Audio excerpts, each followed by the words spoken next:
Oh man, Janine, I'm just out of confidence. I'm a striker and I miss everything. Well, you know, life's bigger than just football. It's alright. No, Janine, I miss everything.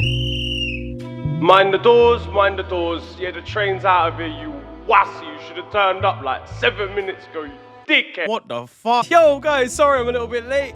Oh, I missed it. A confusing turn of events now at Scarborough Hospital, where a baby has reportedly missed its own birth. Doctors on the ground are calling it a mad ting. No, listen, Steve, today you're taking your chances. أحلى يجيد من كان مكان فرصة والهدف المحاولة الماضية. Oh. Fuck, man. You are proper shit at football. Yo guys, it is your boy Niran here, and you are watching FTW. This, of course, the series where I bring to you the best and more frequently the worst what football has to offer during the last 7 days. What's been kicking off in the world this week? Well, over in Namibia, an Adolf Hitler has won an election in the nation. Yeah, look, incredibly in a local election right over there. An individual named after the certified the worst man created literally ever award winner was victorious in the polls. I do have a feeling his birth certificate may have caused some issues though at some point during the campaigns. I just don't know why we're down in the polls right now. You know, the manifesto's strong. I've appeared on TV. I've pretended to care about old people. I just can't get down to the bottom of this. Brother, your name's Adolf Hitler, fam. I beg, just change it. We've been over this before. There's gonna be tension in the House of Commons when he asks for 3 bottles of water. I can already see that Kanye West will be rushing to vote for him. Meanwhile, Joey Barton will be absolutely devastated when he finds out it's a black guy. Now, onto the football and... Oh, Pete, yeah, the power's gone out. That's a mad... I guess we can't cover any of the football that's happened this week. So let's just wrap that one up right there. Nah, don't plug it back in. I swear, there's nothing to see here. When is it gonna end? Guys, I need to stress, this is getting severely out of hand. We've been doing up croquet for an entire year now. Know how bombastically bewildering. Shout out everyone on Twitter for giving me new sports to get invested in because I can't do this football thing anymore. Ferret legging this week was a common one. How about Uzbekistani 3-wheel motorbike riding lacrosse this week? Extreme underwater above 23 freestyle carp fishing this month. Now, it's very common knowledge that Liverpool's title challenge lasted about as long as me hiding from the sidemen in a hedge. And like me, I think we need to send the entire club into the gulag. Our form has looked like a crime scene. All red. Just don't understand his motive for this mental break. Yeah, okay, right, no, never mind. I actually understand now. The Reds were absolutely smoked 3-0 in the Premier League this week by 19th place Nottingham Forest as Liverpool appeared to slump to an all-new low. Appeared being the key word there. It can't go on like this, can it? In the build-up to this game, an Arne Slot said, it's not just defensively we're bad, the entire team's full of terrorists as well. Okay, that's not the actual quote. He said signing a defender or a centre-back in January is the last thing on his mind. Well, Arne, I'd quite like to know what the first thing is on your mind, because I know sure as hell it isn't winning. This game was yet another devastating turn of events. It once again looked like as soon as we went 1-0 down, we just lost all manner of confidence. We actually started the game pretty well. First half an hour or 30 minutes, we were on top. As soon as Modjo gave Nottingham Forest the lead, it was absolutely over. And it's fair to say the slot machine might have run out of luck. 8 losses in our last 11 now. How could this happen? How could this happen? Virgil van Dijk is literally depressed at our form. San Marino even won our players at this point. This football club is finished. Wahali, it is finished. They're downgrading our players' ratings after full times even happened. They're looking back on the highlights and realising they weren't harsh enough. Speaking of Alexander Isak, and of course when he signed for Liverpool, he said that he wanted to break records at Anfield. Well, he's successfully done that. He's become the first Liverpool player to ever lose their first 4 games they started in. I hope Alexander isn't on United strand business, as his trim will look disastrous by the end of the season if he's avoiding the barbers till he scores his next Premier League goal. To be honest, it's the other way around for me. I'm losing my hair watching us defensively at the moment. Ibrahima Konate quite literally got walked in this one. His disaster start to the season continuing. He was subbed off early, presumably so he can learn Spanish on Duolingo from the bench. He may have actually chosen the wrong sport. The whole club is upside down, bruv. I want this man through a Stranger Things portal.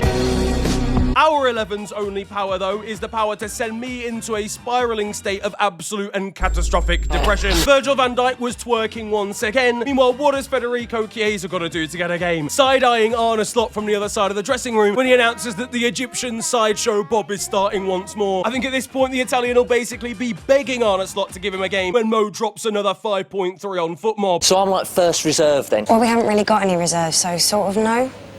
Cool. Speaking of Slot, and I'm starting to wonder what he actually said to the players to try and motivate them at halftime. Are we ready?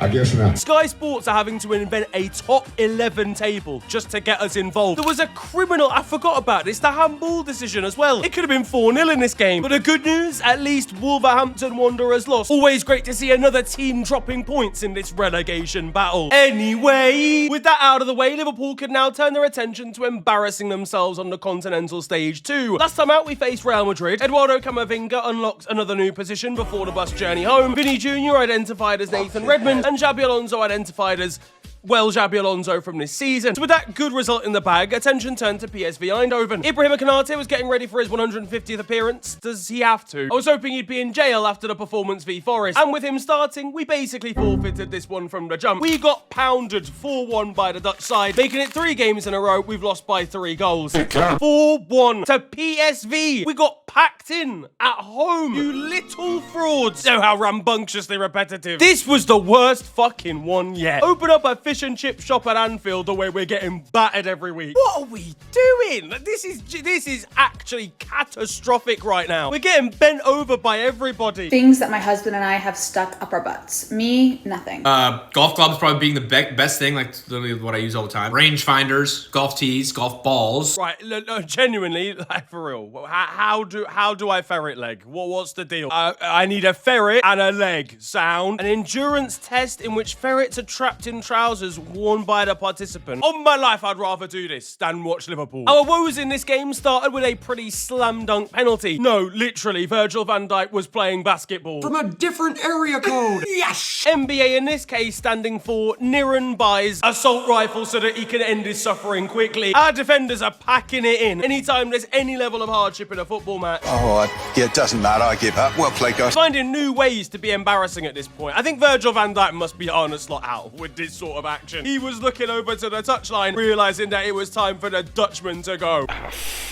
We conceded to Ivan Perisic, for fuck's sake. The guy's about 57. You've heard of the big leagues calling? The small leagues are calling us, fam. The lower divisions are ringing us up, leaving voicemails and that. The small leagues will be calling Arne Slot in a second, bro. Because if it wasn't for Dominic Szoboszlai, this guy would be setting up a 4-4-2 versus go-ahead Eagles. Andrew Robertson's still on the piss from Scotland celebrations, and Ibrahima Konate is that centre-back. The problem is, he's been so bad that Real Madrid don't even want him anymore. He was once again at fault, this time looking haphazard for the 3rd goal. Fair play to PSV, by the way. I haven't praised them once in this segment because I've been going at Liverpool. They played sensationally, really deserved the win. That Ismail Saibari kid is a baller. They've got a player called Dennis Mann, which is nuts. They just ran out of default surnames. Kuaib Triuesh was named as man of the match. He looked absolutely gassed to win the award for the first time. As for Liverpool, and our form looks like a team in the Welsh 2nd division. Now, things you're likely to see in the Chelsea area. An extremely inflated bill. Mate, I got 1 Peroni. Why is this saying 75 quid? Well, you see, it was grown and hopped directly in the hills of Bologna. Diamond-encrusted Range Rovers, and Lamine Yamal getting flat-packed by a Don who sings about paella.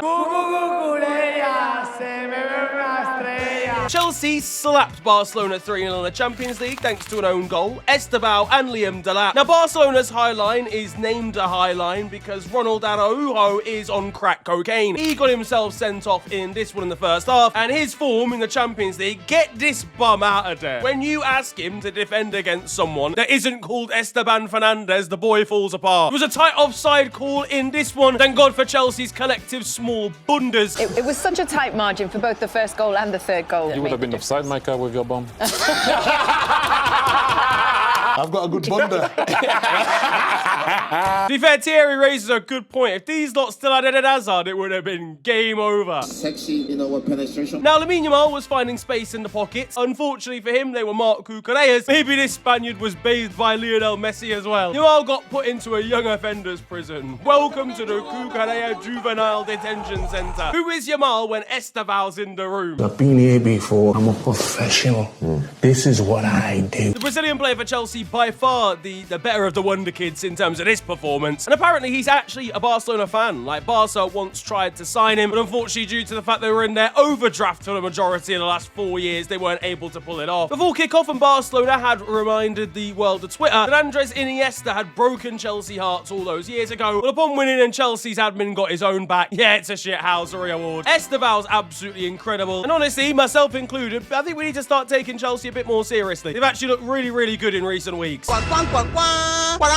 Breaking news. The most devastating news of 2025, ladies and gentlemen. Arsenal may actually win it all. The Gunners did the unthinkable in their general footballing history, actually beating Bayern Munich in a Champions League game. The final score 3-1 here. That despite wasting chances like there was no tomorrow. Oh, just put it in his net! But in the end, did still score from a corner, even without Gabriel in the side. Bayern did equalise in fairness through Lennart Karl, who was born in 2008. For fuck's sake, I was going secondary school. And back when Lennart Karl was in secondary school, he scored this incredible goal as an 11-year-old playing for one of Frankfurt's youth teams. It's actually crazy. This goal featured in FTW like 5 years ago. A crazy full circle moment that he's now killing it for Bayern's senior side. Bayern became the first team to score against Arsenal in the Champions League with this equaliser, and they were terrorising poor Miles Lewis-Skelly. But after Madueke's tap-in and Manuel Neuer's brain fade, why are you there? Arsenal were victorious. Eze celebrated as soon as Martinelli went round the German keeper. Neuer still thinks he's in the Bundesliga right now. Elsewhere in the Champions League, and it was goals galore. PSG versus Tottenham ended in an 8-goal thriller, 5-3 the final score, in a rerun of the UEFA Super Cup. Vitinha scoring a hat-trick in this one, low-key, just doesn't make any sense, but 2 of the goals were scintillating. The opener was beautiful too, a well-worked team goal from Tottenham with a lovely Lucas Bergvall flick, finished off by Richarlison, who's so used to scoring goals when Tottenham are losing, he went to go grab the ball out of the net. There was goals all over the place between Real Madrid and Olympiacos as well, Kylian Mbappe scoring 4 of them. This man turned into a god in Greece, so things will be a bit more painful for him when he sees Mr. Marinakis' agents outside his house. Newcastle faced off against Olympique Marseille, and tensions were rising in the stands before kickoff. One Newcastle fan managed to get himself stuck. I don't really know what his game plan was here, and Marseille fans were giving it straight back to the travelling Geordies. I'm sure Roberto De Zerbi's trying to scout the stands for violent fans for the rest of their problematic squad. Eddie Howe presenting Marseille's starting 11 in Newcastle's team meeting was leaked before kickoff. LFC, the worst people in history. It's Idi Amin in goal. In attacking midfield, it is Gary Glisser and the strike partnership of Jimmy Savile and Joseph Fritzl. But Marseille will be victorious thanks to a Pierre-Emerick Aubameyang brace. Bro's kind of killing it at the age of like, what, 47? How about Newcastle signed a ting, but instead of a contract, it's Nick Pope's P45. He's been a liability recently, coming out to try and claim the ball before being rounded by Aubameyang and then trying to scream in his ear to put him off.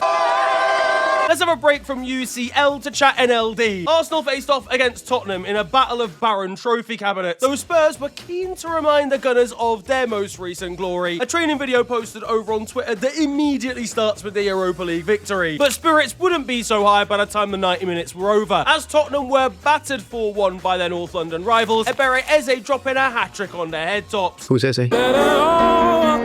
I would like to imagine he knows who Eze is now. Yeah, this one was unbelievably one-sided. Spurs were really disappointing here, and for Arsenal, they need to send Palace more money for Eze, surely. He absolutely wrapped up Destiny Udogie for one of his goals. Meanwhile, Arsenal players were ripping into Spurs, but subtly over on social media. Mikel Merino using a Skepta tune on Insta, Skepta a very well-known Tottenham fan, and the fact that Mikel Merino, of all people, knows that is incredible. Meanwhile, Declan Rice stated that it all worked out after Eze went to Arsenal instead of Tottenham. As for Richarlison, he was fuming when he got a notification that Gabriel tagged him in an IG post. What are you laughing at? What's he laughing at? And Richarlison actually scored a really good goal in this one, looping it over Arsenal's goalkeeper. David Raya appearing to start frolicking in order to stop it from going in. Arsenal are actually going to win the league, aren't they? How have we as a society allowed that to happen? Elsewhere, and Manchester United realised they hadn't tortured their fan base in a little while and decided to change that with their Monday night fixture against Everton. They managed to lose 1-0 to a 10-man side managed by David Moyes. David Moyes, you have lost the fans tonight. Ruben Haramorim just has to do a little sank when it's been 2 weeks since someone said he should lose his job. Now, the red card in this game, very well documented, was bizarre. Just 13 minutes in, a disagreement between Idrissa Gueye and Michael Keane ended in Idrissa deciding to slap his teammate. They had to be pulled apart by Jordan Pickford, but it was too late in the referee's eyes, who sent off the Senegalese midfielder. To be fair, the reverse angle of the slap was pretty crazy. I just don't understand how he got this distracted. He looked locked in before kickoff. He was listening to Chris Brown. See, that actually makes sense. To be honest, I thought it was just over officiating. Like, he has technically slapped him, but I don't think a red card was legitimately needed here. They saw the funny side of it, though, later in the week. Tieno Barry sharing on his Insta that they decided to organise an actual boxing match for the pair of them. As for Manchester United, though, you've lost to a team. They were having a bar scrap halfway through. Manchester divided strikes again. Right, go and sack another dinner lady. Idrissa's going to have a new tactic for the rest of his players now, after slapping them made them perform so well against United here. Meanwhile, apparently for David Moyes, he doesn't have too many concerns about all of this. I'm sort of getting told the rules of the game means if you slap even your own player or you lift an arm in some way, then you could be in trouble. But you know, there's another side of it. I quite like my players fighting each other. Things are looking dark at FNG headquarters Enterprises with Everton above Liverpool in the table. Brian Kinder and Burmo's performance was not great. Bruno Fernandes was getting vexed at him for eating during the match. You're not serious, bro. We're getting beat and you're relaxing. Man's eating a biryani when we're getting beat. And this signified 12 months of Ruben Amorim, otherwise known as 12 months of pure agony. It wasn't a great day for their City rivals, Manchester City, who lost to Newcastle 2-1 thanks to a Harvey Barnes brace. Pep Guardiola's interview afterwards was pretty damning. Yo, bro, that's Harvey Barnes. Kill Harvey Barnes. That's Harvey Barnes. And he was absolutely fuming at a cameraman as well. Not entirely sure why, and he did apologise in the end, but you can only imagine what the cameraman was hearing through those headphones. I want to hurt myself. Yeah. In fairness, I have no idea how Man City didn't get a penalty for this challenge on Phil Foden. Shocking decision-making from the referee, and the VAR room was too distracted to intervene. Chelsea won in the league as well. As I said earlier, they looked pretty decent. They got a good result against a Burnley side that's pretty tough to go to. But they were without Cole Palmer, who managed to break his toe whilst playing FIFA. That table leg that he stubbed it on was looking at him differently. What I want to do is do you some serious damage. He's truly a special talent, isn't he? But not in the way that you're thinking about. He broke his toe on a 196-foot draft ex-Dutilio special. Back in the Champions League, and Manchester City were losing again, this time to Bayer Leverkusen with a rotated squad. A goal from Willeni ultimately enough to sink them here. Over in Copenhagen, and just 10 fans made the journey from Kairat and Almaty in Kazakhstan all the way to Denmark, and for good reason. It's a fucking long flight. FC Copenhagen decided to commend those fans by letting them get onto the pitch and even gifting them some special stuff as well, which is actually really cool, I'm not gonna lie to you. In that game, and 17-year-old youngster Daddison scored for Copenhagen. Is he a dad or a son? He does need to make his mind up. Another goal scorer, but at a very different age, was David Luiz, who becomes the second oldest goal scorer in Champions League history, scoring for Cypriot side Paphos. The fact that bro's even still about is crazy to me. Ajax, well, they're not gonna be about for much longer in this competition. They've lost every single game so far. Meanwhile, the wholesome scenes in Czechia, Athletic Club deciding to get themselves in a snowball fight, and Sparta Prague as well after some pretty heavy snowfall across the nation. Arsenal making history in the UEFA Youth League, bringing on 13-year-old Luis Munoz for his debut. Bruv, let that kid finish primary school, man. What are we even doing here? But on the theme of young boys, and Aston Villa were against Swiss opposition, they didn't take too kindly to Donyell Marlin giving them the lead, throwing cups and other projectiles at Villa players, and then scrapping with stewards. Now that it's time for your goals of the week, I showed you Luis Munoz making his debut. Well, in that exact game, and Max Dowman, playing against Bayern's under-19s, scored this lovely little solo goal, bouncing between challengers, then pulling off a roulette and prodding it past the goalkeeper. This kid playing in the under-19s is genuinely unfair, isn't it? Get him into senior football properly. If that was a piece of solo brilliance, our second goal is really much more of a team effort, and it comes from the Icelandic Women's League, where this side are just bopping it around. I'm not gonna lie, there's not really much more to say other than it's some pretty nice one-touch football, a couple of fancy flicks to end things, and a lovely little finish as well. Less of the finesse now though in France, and more of the pumping it from about 40 yards out, coming from Morgan Jean-Pierre playing for FC Fleury, as the ball comes out to him and he lashes it into the top corner on his left foot. A despicable strike. Genuinely, he's hit that perfectly. But your final goal of the week comes from Saudi Arabia, and a footballer you may have heard of by the name of Cristiano Ronaldo, who at a big age of 40 is still scoring bicycle kicks for Al Nassr. Fair play to Big Ron. This is a disgraceful strike, and Piers Morgan will have been absolutely loving watching that one going at home. Hello all, and welcome to The Beautiful Game, the segment where we take a look at the poetic and brilliant side of the game that we love. We are back by popular demand for yet more glorious beauty.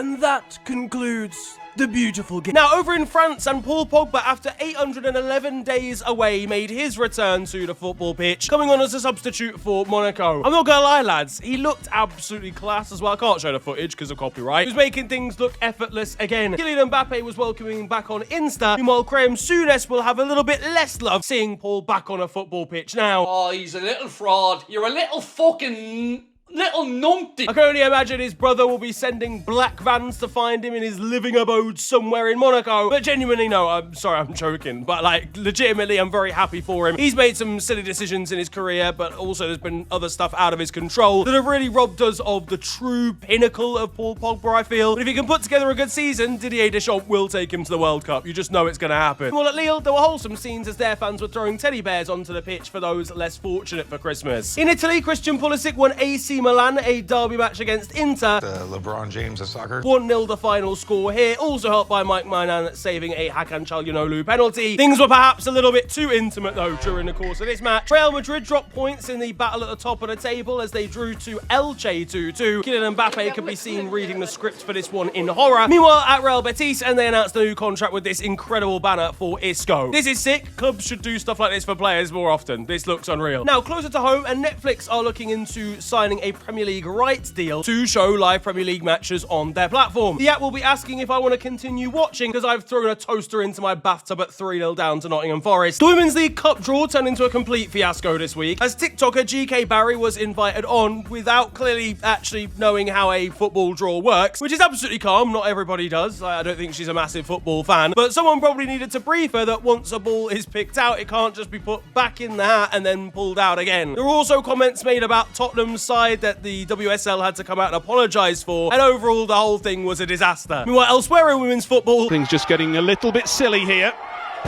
Getting more than a little bit silly. That's not a bad WWE move, that. Like, there's genuinely technique that you might be playing the wrong sport, low-key. There's no more football for Manchester City youth player Han Wilhoft-King, who's decided to retire at the age of just 19 to pursue studying and getting a degree at Oxford University. He's a very brainy kid. He got serious grades for A-level in maths, economics, and history, being A-star, A-star, and A. Got offered the chance to go to Oxford University and decided that would be the better option than maybe making it as a footballer. Honestly, massive props to the kid. You know, football isn't everything in life. I think he expressed the fact that he just didn't enjoy it as much as if he went to do something that really fulfilled his brain a little bit more. But either way, genius from Manchester City, letting this kid go off and become a lawyer that they can then use to defend themselves against the 115 charges. I want to say a massive congratulations to Bournemouth forward Enes Ünal, who spent about 340 days out injured after rupturing his ACL. He made his return as a substitute this week and scored just a minute after coming off the bench. Southampton were putting together an anti-sexism campaign where they built a starting 11 out of key women in a person's life or potential female role models. I've got to say, having girlfriend and wife in the same starting 11 is a little bit brave. They could be seen scrapping just 15 minutes in. Poor grandmother, man, with a pelvis made out of asbestos. How are you playing her at centre-back? What's she supposed to do when the opposition number 9's clean through on goal? Am I supposed to chase after them? I've got no legs. Birmingham City released their plans for a new stadium. With this concept design, Jude Bellingham could be seen reacting to it, and they cut out the second half of the sentence where he says that those chimneys look like massive meat slingers. Now though, for the moment you've all been waiting for, because over in Romania, the beautiful nation has provided a beautiful goal. It's just a shame we can't actually see it. Yeah, a goal of the season contender was apparently scored in Romania this week, but fuck if I know if I can see it or not, because the sheer amount of fog blocking everybody's vision made it a little bit challenging to really see all of the details. In Bolivia now, there was drama in their cup competition as 17 red cards were dished out by a referee. This man was getting busy. Yeah, full out brawl. I don't think this might be a world record. Has there ever been 17 red cards in one go before? So you know South America, they don't do half measures when it comes to aggression, scraps, emotions, and those emotions really reached boiling point here. There was more violence between North Korea and Japan at the Under-17s World Cup, as North Korea's players were just seen punching the Japanese ones instead of doing a handshake. We've got more direct aggression coming from a coach in Brazil, showing up middle fingers to fans. He'll be swiftly retracting those goes, though, when he sees Dua Lipa in the stands. Dua, please, look, listen, yeah, I know you were in the stands in Argentina and you were there in Brazil. They're very, very far away from where I am in it, so I need you to get your Oyster card out. Massive shout out to Chapecoense, who are back in the Brazilian top flight. This happening about 9 years after that tragic plane crash that so unfortunately and so tragically that took the lives of a large proportion of their squad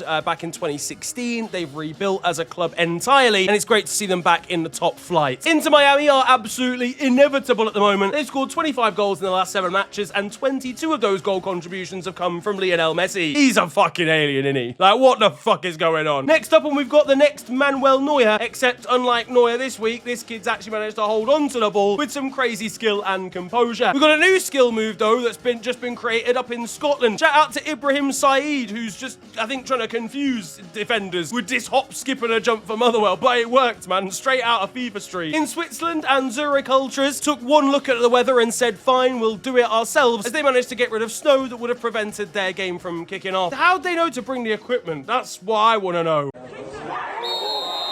Now that it's time for Still 0-0, and you guys know the score by now. This is a segment of the show where I bring to you the best of Sunday League and amateur football. And look, as you guys I'm sure are aware, right, Sunday League and amateur pitches, they're not exactly the greatest. They might be bumpy, hilly, uneven, but they're also unlikely to be marked correctly. And sometimes that can confuse goalkeepers. Well, that's definitely happened here, as this keeper's come to claim the ball, only to realise that he's not actually in his own area. So yeah, he's off, mate. He's out of there. Something tells me by the defender's reactions, this isn't the first time he's pulled off this stunt. On to the weird stuff though now. First of all, we head to Turkey, where there's a crazy developing story going on in the second tier. We head to Sivasspor, where one of their players is so unhappy that he's decided to flee the country. Yeah, Brazilian Luan Campos has just returned back to Brazil without any prior warning to the club. He refuses to come back to Turkey, didn't contact them at all before departing, and didn't use the right person or the right frameworks at all, really, to notify the club that he wanted to terminate his contract. We'll see what their response is, but I don't see how this is going to work for him. And where he's fleeing to is the location for our final story this week, where 2 footballers have taken a leaf out the Neymar playbook. You see, there's a little bit of beef between 2 players, Leo Pereira, who plays for Flamengo, and Real Madrid's Eder Militao. Leo Pereira is dating Eder Militao's ex-girlfriend, Caroline Lima, and because of that, he is now the stepfather of Eder Militao's children. Now, I don't know how this relationship ended or how Leo ended up in a relationship with Eder Militao's ex, but clearly Eder took that personally, because the Real Madrid defender responded by marrying Leo Pereira's ex, and he's now the stepfather of his children. They've done wife swap, bruv. This is a TV show, fam. This isn't a transfer window. You can't just do transfers on your girlfriends like this, lads. I need to see these 2 dons on the same football pitch, because there has to be some sort of backstory here. That, though, is going to wrap up football this week, and I hope you have enjoyed it. If you have, then feel free to slap a like on the video, and of course, subscribe if you're new to the channel. You can also follow me on social media. It is at the official FNG on Twitter and on Insta. But it's been a pleasure ranting at you guys today. Have a wonderful day, enjoy yourselves, and goodbye.